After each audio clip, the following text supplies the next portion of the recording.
Elle semblait être une simple berline. Elle est devenue une légende du rallye. Nous sommes en 1997. Citroën, une marque déjà bien ancrée dans l'histoire automobile, dévoile un modèle qui va marquer les esprits, la Citroën X-Sara. À première vue, elle semble être une simple berline compacte, mais elle cache bien son jeu. Conçue pour remplacer la Citroën ZX, la X-Sara se distingue par son design élégant et ses lignes fluides, une véritable révolution pour l'époque.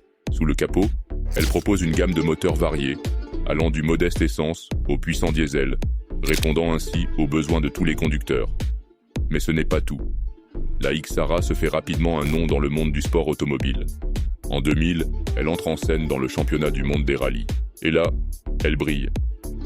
Avec Sébastien Loeb au volant, elle décroche plusieurs titres, inscrivant son nom en lettres d'or dans l'histoire du rallye. La X-Sara, c'est aussi une voiture qui séduit par son confort. À l'intérieur, tout est pensé pour le bien-être du conducteur et des passagers. Les sièges sont moelleux, l'habitacle spacieux et les finitions soignées.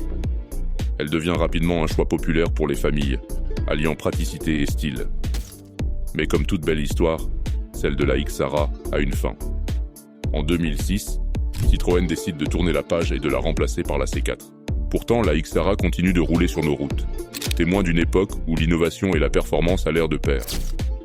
Elle reste dans le cœur de nombreux passionnés, symbole d'une époque où Citroën a su allier tradition et modernité. Une légende qui, même après son retrait, continue de faire parler d'elle. Voilà l'histoire de la Citroën X-Sara, une voiture qui a su marquer son temps.